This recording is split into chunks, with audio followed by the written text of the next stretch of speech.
I would have to follow Carla, but that's okay. I also want you to know that I'm the one coach that tried to get Ashley Monceau to be a basketball player instead of a softball player. She made the right choice, probably, it looks like. And she was hard-headed, but she was worth every minute that we put in her. So I'm just real grateful to Greg Hansen for the nomination and the Hall of Fame committee for deciding that I was worthy. I'm a transplant. I grew up in Iowa, so I'm a Midwest guy and didn't really know the laps of luxury. We just kind of grew up in the farm country, and we made our own fields. We mowed our own fields. We played our own games. My dad poured a 3x3 cement slab in the driveway, so I had a place to shoot free throws when it was freezing cold and the ball wouldn't bounce. He also installed a telephone pole and put a backboard up on it. If you missed, it went in the cow pasture, and you may occasionally hit a cow pie. But I just look back now at all those times where my mom and dad made sacrifices, and at the time as a kid, I didn't know any different. That's what we did. And my mom was probably the best person I ever played catch with up in the top of the driveway. We learned that plexiglass was better than replacing windows with real glass, because inevitably it was going to get broken again. But I just want to take a few minutes to make sure I thank everybody, because if you know me personally, I'm not really a spotlight guy. I can coach in front of thousands, but when it comes to talking in front of hundreds, it's intimidating for me, but I'm going to do my very best. My family, like I said, my mom and dad, we didn't come from much. My dad was in Vietnam, so I give a shout out to all the veterans who are here today and who served. Unfortunately, my dad never got to watch me coach a game. He passed away 26 years ago, right before I got into coaching, and so, I kind of hold him near and dear to my heart, because if my dad taught me one thing, it was how to get along with people. He was a Schwann's driver for a number of years, gone all the time, and decided he would teach himself insurance, and so he could see his kids do things, and so I watched him teach himself the insurance business, and he was really good at it. But I saw his personal skills are what made him a very successful salesman, so I'm appreciative of that. I try to take that with me every day in how I deal with people and how I deal with players. My mom, like I said, lots of sacrifices. She did a lot of the playing catch and taking me places when I was a young kid. From little old North Fayette, Iowa, town of 3,000, I went and played Waldorf College. Played junior college basketball in Iowa, and then I finished my basketball career at Grand Canyon University, and Coach Dan Mason and Kay Mason and the late Leighton McCrary and Jacqueline McCrary were my coaches and taught me how to be a man. And if anybody knew me, there's 3 guys here that knew me when I was in college. I was probably a little like Ashley in terms of there was a wild side, so these guys were the ones that kind of taught me how to be a coach, and I think that that's probably what's provided my motivation to give back and try to be a positive role model for kids. Was blessed enough to get a job at Flowing Wells High School with Dr. Karen Blair, and I thank Dave Verdugo, the boys' basketball coach at the time, for my career in women's basketball, because he had no spots on his boys' staff, so the only thing available was the JV girls spot. And I wanted to make the extra $2,500 that year, so I said I would be the JV girls coach. And then the next year I became the varsity coach at Flowing Wells High School, and I loved it and haven't looked back ever since. I coached great kids like Ashley, Vanessa Campillo, just learned that I loved coaching. You don't make a lot of money doing it, but hopefully what you give to the kids is something they'll take with them forever, and that's probably worth more than anything you could give them monetarily anyway. From there, I got the opportunity to work at the University of Arizona for Coach Joan Bonvicini.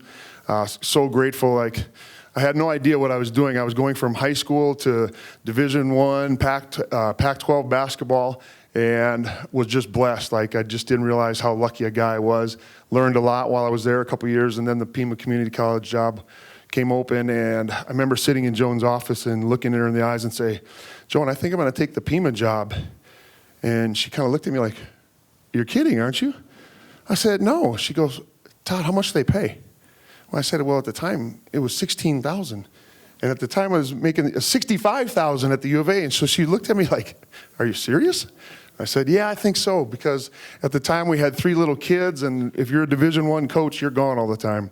And if I wanted to do one thing, I wanted to be a good dad. And so I said, yeah, I think I'm going to go for it. We'll see what we can do. We weren't very good at the time.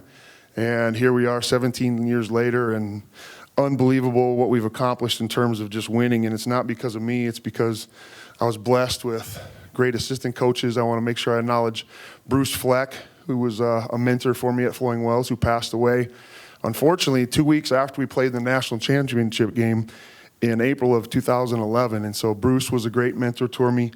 And then I obviously get to work with Jim Rosborough every day, and I grew up in Iowa, so I knew Roz as a Hawkeye before he was a Wildcat, and then I got to come here and hang out with him every day for the last 10 years, and so I've learned a few things.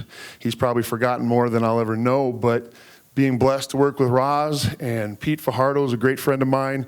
Felicia Greenhouse is on our staff this year. And then back at my tables back here, I see Stephanie Kidder, Kristen Thompson, John Warren, Crosses, Darren and Margie. And I think it's important to recognize them, because when I took over Pima, we weren't real good. And I can remember them sitting in the stands. Kidder was on my staff for a few years, but just always coming to the Pima games, to the point where now, I look back and I'm like, they were there since day one. And so I'm very blessed to have you guys here. So thank you for being here. I also want to give a shout out to my Pima family back there. Coach Jim Monaco is the best to work for. Like, he is just so passionate and makes everything happen for us, and I'm grateful for him. I'm grateful for Dr. Conover was here, the Pima Foundation, the board. I'm just lucky. Like, I pinch myself every day that, like, do I really get to be up here and just be a coach? And so thankful to the Pima family and everybody who's there. Carla, obviously, you said it best and made me cry, so thanks for that. It's funny because I just feel like I've been adopted by Tucson. I didn't grow up here. I chased my wife from Grand Canyon down here, tried to come down to Tucson, and ever since it's been a home away from home. I'm a fiercely loyal person, probably to a detriment at times, but I've been blessed because I only had to coach at Flowing Wells. I got to coach at Pima, and I got to coach at the U of A. I never had to cross colors or anything. I can cheer for all 3 of them at the same time and not have to make anybody mad. So yes, I'm blessed that way. And so I'm grateful for that. Lastly, I want to make sure that I give a special shout out. There's 3 guys that we were playing in Eastern Arizona Thursday, Friday, and Saturday. And yesterday we had a game down in Thatcher, and my wife called me outside and she wanted to take a picture. And I walk outside the door, and 3 of my college teammates from Waldorf College are standing there. And I was just stunned. Like, I don't get speechless very often, but I was speechless yesterday. And these 3 guys from Iowa are all of a sudden standing outside the gym in Thatcher, Arizona. And so I'm grateful to these lifelong friends. And I think that's probably the beauty of sports, is just the connections you make and the family you make. And so Stacy, Kelly, and Lauren, you guys are my buddies and love you so much. And I appreciate you for, showing up and surprising me. So that means a lot. And I'll wrap it up, and I just want to say thank you. I'm just so blessed. Like, I want to make sure that you all understand there's a couple things in life. My children, Michaela, Annalise, Kyler, and Tice, made me better coach. And when you watch your kids and you learn how to be a parent, I think it makes you a better coach, because you learn how to deal with kids. And I just thank all 4 of them for being the best kids a dad could ask for, putting up for the years and miles on the road, and the countless gyms that my youngest kid has been in. Holy smokes.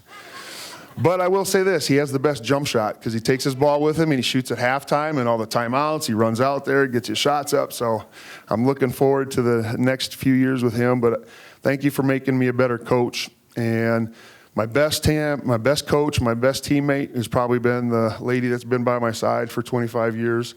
And part of all 503 victories is my wife, Jennifer. So she's the one who tells me to suck it up when I'm feeling sorry for myself. and the first to give me a kiss when we cut down another net. So I appreciate that. Thank you, Tucson. I love Tucson. Like I get asked sometimes, you wish you grew up in Iowa. I'm like, no, we never shovel sunshine here. We lots of snow. But thank you all. Thank you for everything. And I'm just humbled. Like, Hall of Fames are not something I ever set out to try to achieve. And I always thought it's for old guys. So no offense, but I still have some coaching left to do that I want to get done before I accept it totally. But thank you all so much, and congratulations to everybody else who was inducted today. Thank you.